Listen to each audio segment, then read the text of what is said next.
Fala, gurizada do Up! Bom dia, boa tarde ou boa noite. Depende do horário que vocês estão assistindo esse vídeo, né? Professor Pierre por aqui.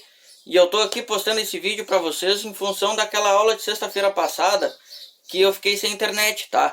Daí eu e a professora Ana nós tínhamos combinado o seguinte: como eu não sabia quando é que ia conseguir voltar para a aula, ela ia dando a parte teórica e quando eu conseguisse voltar para a aula, eu dava a resolução dos exercícios, certo?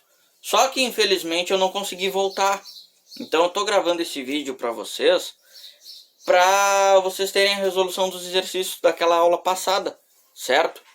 Não sei se o vídeo ficou muito rápido, no caso a minha explicação, né? Mas eu tentei não fazer um vídeo muito longo para não ficar muito grande também, porque um vídeo muito longo a gente sabe que é cansativo de assistir, tá? Então, caso a minha explicação tenha ficado muito rápida ou não tenha ficado claro alguma parte dela, vocês podem me chamar e me perguntar, tá bom? Fiquem à vontade, não fiquem constrangidos, não fiquem com vergonha, tá? Torno a dizer, igual lá na aula a gente falou, não existe dúvida boba, não existe dúvida idiota, certo? Qualquer dúvida é válida, tá? O que não pode é ficar com dúvida, tá? Ter dúvida não é feio, feio é não perguntar, tá bom, pessoal? Outra coisa que eu já adianto pra vocês, esse vídeo eu tô gravando na minha casa, pode ver que tem até uma plaquinha ali com a senha do Wi-Fi, né? Deve estar invertida porque eu tô com a câmera frontal, mas enfim. Provavelmente vai ter algum barulho de passarinho no fundo, tá bom? Algum barulho do carro do ovo passando no fundo, do caminhão do gás, mas enfim. É isso, se alguma parte do vídeo não ter ficado clara, seja na explicação ou seja por algum barulho externo, vocês me chamem e me perguntem, tá, pessoal? Então é isso aí, já foi 2 minutos só de apresentação do vídeo, então agora chega de ver a minha cara e vamos para a explicação das questões, tá bom? Bom, pessoal, então na primeira questão a gente tem o seguinte: o aniversário de Carlinhos é no dia 20 de julho. Em agosto de 2005, ao preencher uma ficha em sua escola, Carlinhos inverteu a posição dos dois últimos algarismos do ano em que nasceu.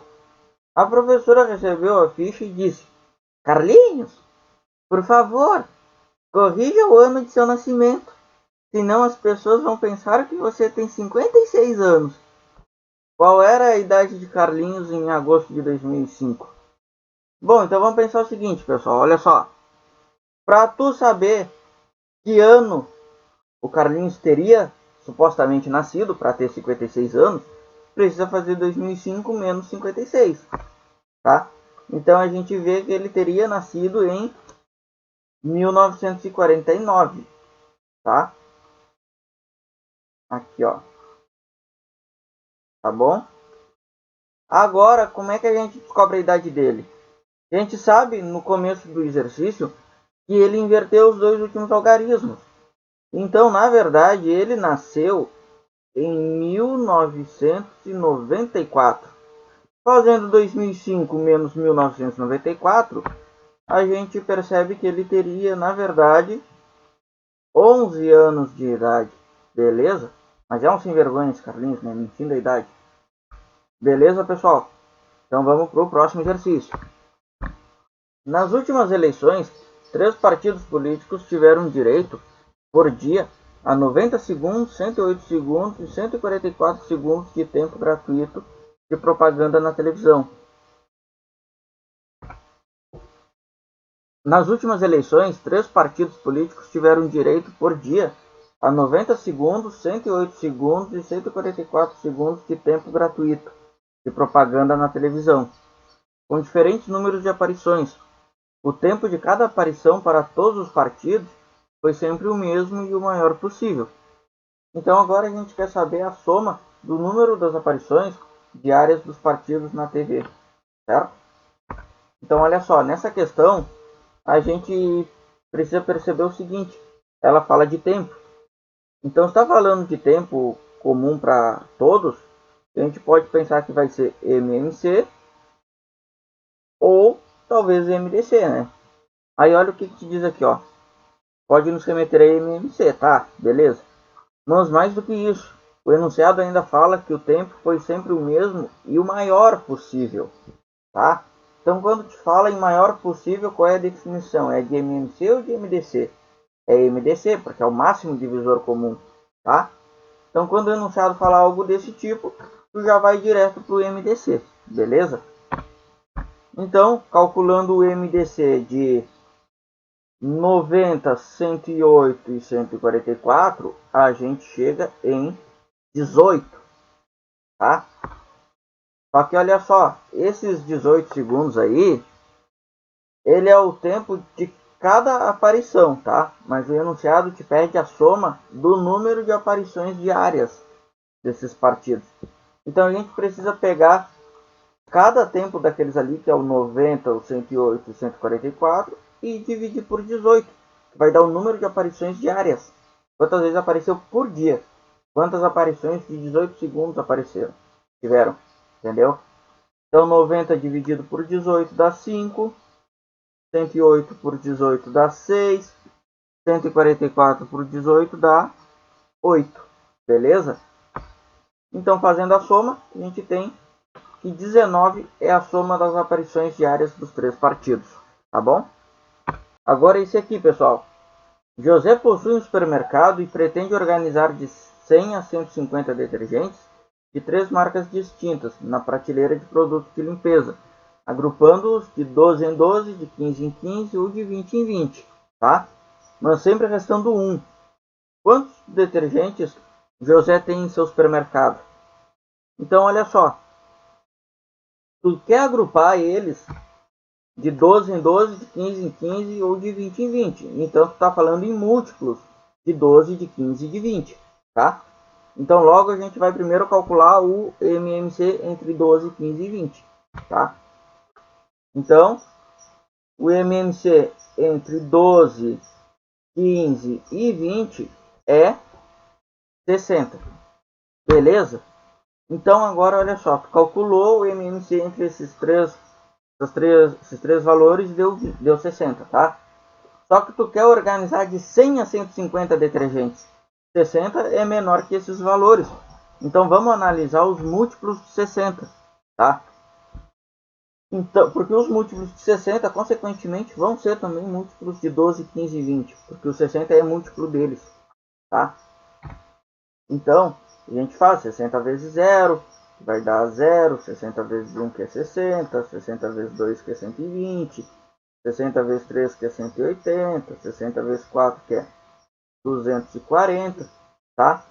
E aí o que a gente percebe, pessoal? E aí a gente percebe, pessoal, o seguinte, que dos múltiplos de 60, o único que está entre 100 e 150 é o 120, certo?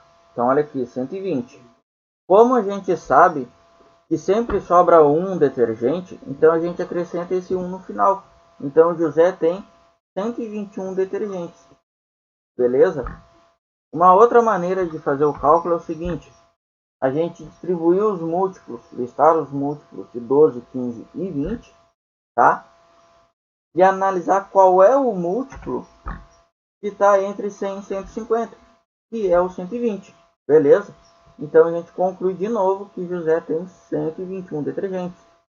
E pega aquele 120 e soma com aquele 1 detergente que vai sobrar no final, tá bom? Então agora o próximo exercício, pessoal. Olha só. Do dinheiro que possuía, João gastou 1/3 com um ingresso de cinema, beleza? Do dinheiro que restou, João gastou 1/4 comprando pipoca. Então, qual foi a fração do dinheiro total que João possuía foi gasta com a pipoca? E qual a fração do dinheiro sobrou depois desses gastos? Então, vamos pensar o seguinte, ó. Considerando 1 como sendo uma quantidade inteira, porque a gente não sabe quanto realmente o João tinha de dinheiro, né? Mas a gente sabe que fração é sempre uma parte de um inteiro. Então vamos considerar essa parte inteira como sendo 1, tá? Então João gastou 1/3. Então a gente vai ver quanto que sobrou. Faz 1 menos 1/3, tá? Chegou em 2/3. Beleza? Agora, olha só o que acontece. 2/3 é a quantidade que sobrou. Além disso, o João gastou 1/4 desses 2/3. Então, calculando 1/4 de 2/3, tá?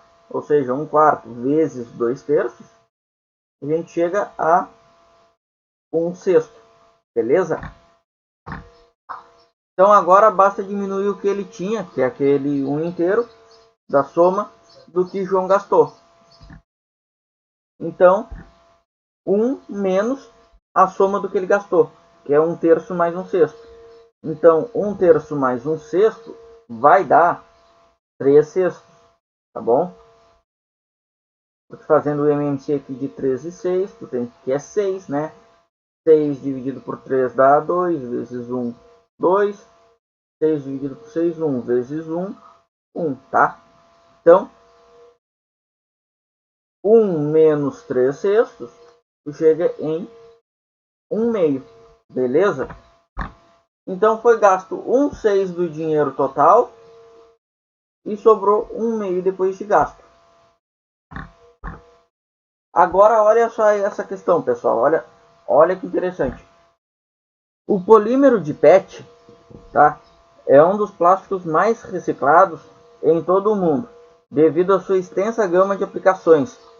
Entre elas, fibras têxteis, tapetes, embalagens, filmes e cordas. Os gráficos mostram o destino do PET reciclado no Brasil, sendo que no ano de 2010, o total de PET reciclado foi de 282 quilotoneladas, tá? Então a gente tem esse gráfico, esses dois gráficos, né? De acordo com os gráficos, a quantidade de embalagens PET recicladas destinadas à produção de tecidos e malhas em quilotoneladas é mais aproximado de... Então a gente tem esses dois gráficos, tá? Da produção de PET, tá? A gente tem que 37,8% é destinado à produção têxtil, tá? Produção de têxteis. Desses 37,8%, a gente sabe que 30% deles é para tecidos e malhas, 27% para cordas, cerdas e monofilamentos, e 43% para não tecidos, tá? E a gente quer saber qual a quantidade foi destinada à produção de tecidos e malhas, tá? Então, quanto vale esses 30% aqui, tá bom? Então, olha só, primeiro, a gente tem que fazer os 37,8% do total de 282 quilotoneladas, para a gente saber quanto equivale àquela parte total do uso de PET, tá? Lá dos têxteis. Então, 37,8% ele equivale a 37,8 dividido por 100, tá? Porque a porcentagem é uma parte de um total de 100 partes iguais, certo? Então a gente primeiro resolve essa divisão, tá? 37,8 dividido por 100. Para isso a gente vai usar aquele macetezinho, tá? Que quando a gente tem divisão por múltiplos de 10, basta deslocar a vírgula para a esquerda conforme a quantidade de zeros, tá? Como é 100, então a gente tem 2 zeros. Então, o resultado de 37,8 dividido por 100 vai ficar 0,378. Agora a gente multiplica 0,378 por 282, tá? E vai dar 106,596, tá? Isso é os 37,8%, tá? Agora a gente precisa saber quanto é 30% dessa quantidade. Então, 30 dividido por 100 é 0,30. Então, 106,596 vezes 0,3 vai dar 31,9788, que é aproximadamente 32. Então, aproximadamente 32 quilotoneladas de PET são utilizados. Beleza? Então agora olha aqui, outro exercício. A gripe é uma infecção respiratória aguda de curta duração, causada pelo vírus influenza. Ao entrar no nosso organismo, pelo nariz, esse vírus multiplica-se disseminando-se para a garganta e demais partes das vias respiratórias, incluindo os pulmões. O vírus influenza é uma partícula esférica que tem um diâmetro interno de 0,00011 milímetros. Em notação científica, o diâmetro interno do vírus influenza em milímetros é... Então, olha só, a gente sabe que quando multiplica um número decimal por uma potência de 10, onde o expoente é um número inteiro, a gente vai deslocar a vírgula um total de casas, para a esquerda ou para a direita, né? A quantidade de casas vai ser de acordo com o módulo daquele número ali, tá? Só que o que difere se vai ser para a esquerda ou para a direita é o sinal dele, tá? Então, se for negativo ou se for positivo. Nesse caso, como o sinal é negativo, a gente desloca a vírgula para a esquerda, tá? Então, a gente tem que em todas as alternativas possíveis, a gente tem o número 1,1, tá? Tá bom? 1,1. Multiplicando as potências de base 10. Então a gente pode notar o seguinte, que o enunciado fornece o número 0,00011, tá? Se a gente pegar o número 1,1 e o 0,00011, a gente pode notar que a vírgula andou 4 casas, tá? Olha só, 1,1 andou uma casa, 2 casas, 3 casas, 4 casas e parou ali a vírgula. Então a gente pode dizer que na verdade a gente tem 1,1 dividido por 10 na quarta, certo? E pelas propriedades de potência é o mesmo que 1,1 vezes 10 na menos 4, tá bom? Então agora olha só, outro exemplo. A soma de um número com seu quadrado é 72. Qual é esse número? Então vamos pensar o seguinte, ó, a gente não sabe que número é esse, tá? Então vamos chamar ele de x. O enunciado diz que 72 é igual a x mais x ao quadrado. Então a gente escreve aqui, ó, x mais x ao quadrado. Beleza? Agora a gente passa o 72 para o outro lado da igualdade, tá? Então, x ao quadrado mais x menos 72 igual a zero. A gente chegou nessa equaçãozinha do segundo grau. Beleza? Então vamos resolver ela utilizando o Bhaskara, que é menos b, mais ou menos a raiz quadrada de b ao quadrado menos 4ac dividido por 2a, certo? Onde a é o número que acompanha o x ao quadrado, b é o que acompanha o x e c é aquele termo sozinho, tá bom? Nesse caso o a é igual a 1, b é igual a 1 e o c é igual a menos 72. Jogando na fórmula, a gente fica lá numa determinada parte dela, com x igual a menos 1, mais ou menos raiz quadrada de 279, tudo isso dividido por 2. Calculando a raiz quadrada de 279 por meio de fatoração, a gente vê que 279 é 17 ao quadrado, que é tirando a raiz quadrada de 17 ao quadrado, é 17. Então a gente tem que x é igual a menos 1 mais ou menos 17 sobre 2, tá? Então a gente tem dois resultados para x, que é 8, quando a gente faz menos 1 mais 17, tudo dividido por 2, e menos 9, que é quando a gente faz menos 1 menos 17 sobre 2, tá? Então a gente chegou nos valores menos 8, nos valores 8 e menos 9, tá? Agora só para mostrar, para tirar a prova real, vamos ver o 8 e o menos 9. Se a gente fizer x mais x ao quadrado, será que vai dar 72? Vamos lá.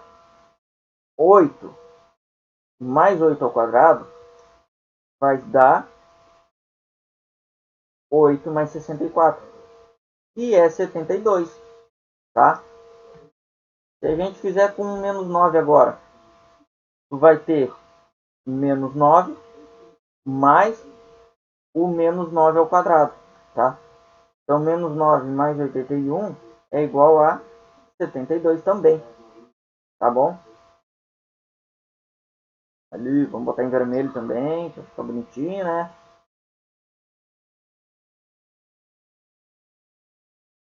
Ali. Beleza, pessoal? Tranquilo? Calcule as expressões, tá? Temos duas expressões aqui. Vamos para a primeira, tá? 25 mais 6 ao quadrado dividido por 12 menos raiz quadrada de 4 mais 42, tá? Então, olha só. Primeiro, respeitando lá a regrinha que vocês viram lá com a professora Ana, a gente resolvendo da esquerda para a direita, primeiro as potências e as raízes, tá? Então vamos resolver primeiro essa potência aqui, tá? 6 ao quadrado que dá 36. Então 25 mais 36 dividido por 12 menos raiz quadrada de 4 mais 42. Agora pensando nessa linha aqui, a gente vai resolver primeiro essa raiz aqui, tá? Então 25 mais 36 menos 12 menos a raiz quadrada de 4, que é 12, mais 42, tá? Agora pensando nessa linha, a gente precisa resolver primeiro a divisão, tá? Esse 36 por 12. Então a gente fica com 25 mais 3, que é o resultado da divisão, menos 2 mais 42. Agora a gente só tem somas e subtrações, resolve da esquerda para a direita. Então 25 mais 3 é 28, menos 2 mais 42. Então a gente fica com 70 menos 2. E aqui, por ser só soma e subtração, a gente aconselha a fazer da esquerda para a direita. Mas se quiser, pode primeiro somar o que tem os sinais iguais. Foi o que foi feito aqui, tá? 28 mais 42, que dá 70. Menos 2 dá 68 de resposta. Beleza? Agora, aqui embaixo, pessoal, a gente tem parênteses, colchetes e chaves, tá? Então, respeita a mesma ordem dali de cima, só que agora resolvendo primeiro o que está dentro dos parênteses, depois o que está dentro de colchetes e o que está dentro das chaves, tá bom? Então, olha só. Resolvendo primeiro o produto ali dentro dos parênteses, tá? Então, 8 vezes 3, 24, tá? A gente ainda tem parênteses ali. Então, repete tudo e ali dentro dos parênteses a gente resolve.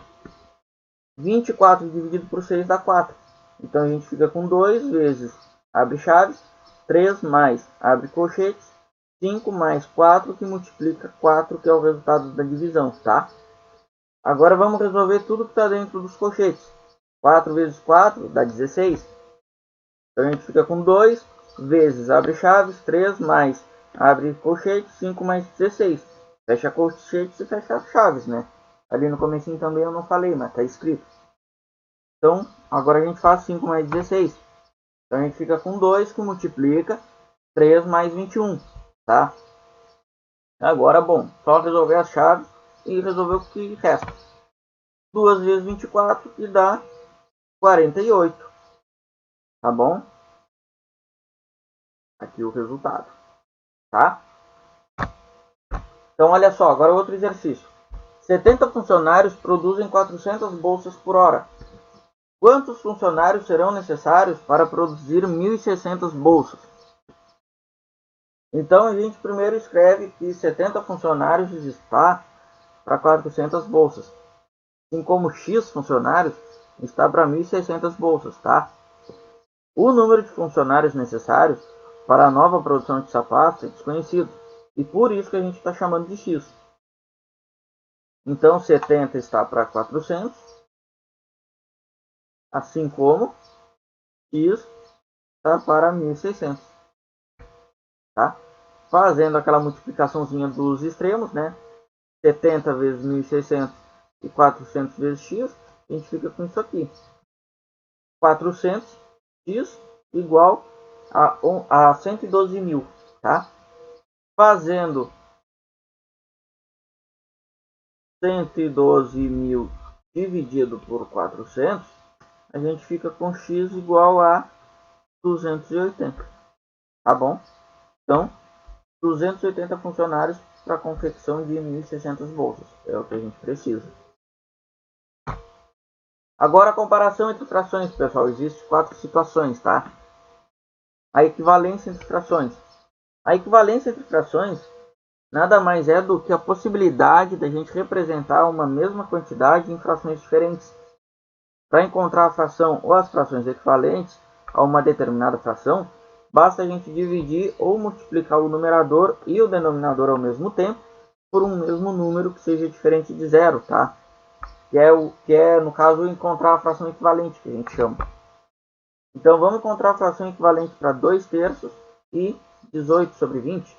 Olha só, para 2 terços, pessoal. Digamos que a gente vai multiplicar então o 2 e o 3 por um mesmo número, tá? Vamos multiplicar por 4. Então, 2 vezes 4 e 3 vezes 4, tá? 2 vezes 4 é 8. 3 vezes 4, 12, tá? Então, 8 dozeavos é a fração equivalente a 2 terços, tá bom? Agora vamos pensar aqui, ó, 18 sobre 20. Ali a gente multiplicou, agora vamos fazer um exemplo dividindo, beleza? Então, olha só. Vamos dividir por 2, tá? Que é um divisor comum para os dois. Então, 18 dividido por 2 e 20 dividido por 2. 18 por 2 dá 9 e 20 por 2 dá 10. Então, 9 décimos é uma fração equivalente a 18 vinteavos. Beleza? Então, agora vamos para a segunda situação. Comparação de frações quando os denominadores são iguais. Basta compararmos somente o valor dos numeradores para saber quando uma fração é maior ou menor que outra. Então, comparando 2 quintos e 12 quintos. 2 quintos e 12 quintos. Olha só, os denominadores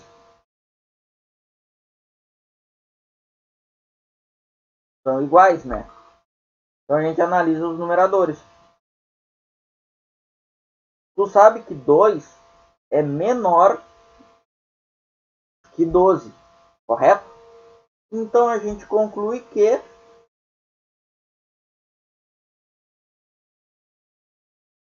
2 quintos é menor que 12 quintos. Beleza? Quando os denominadores são iguais, basta analisar os numeradores. Terceira situação, quando os denominadores são diferentes. Daí a gente precisa calcular uma fração equivalente para as duas frações, certo? De forma que que ambas, fiquem com o mesmo denominador, para daí a gente cair nessa segunda situação, que aí fica fácil. Beleza? Então vamos comparar 5 sextos e 8 terços, tá?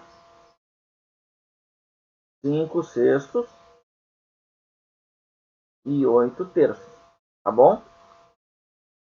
Ó, vamos calcular a fração equivalente para que as duas fiquem com o mesmo denominador. Vamos pensar o seguinte, ó, vamos pensar, por exemplo, o múltiplo, tá? Pensando na multiplicação, para fazer divisão dependendo do número é mais trabalhoso. Um múltiplo para o 6 e para o 3, o 18, né? Beleza? Pode pensar até no MMC deles, fica mais prático, tá? Pensa no mínimo múltiplo entre os dois denominadores. Entre 6 e 3 vai ser o próprio 6, tá? Se a gente pensar no MMC, tá bom? Eu pensei no 18 de forma aleatória, mas se pensar no MMC entre 6 e 3, vai ser o próprio 6.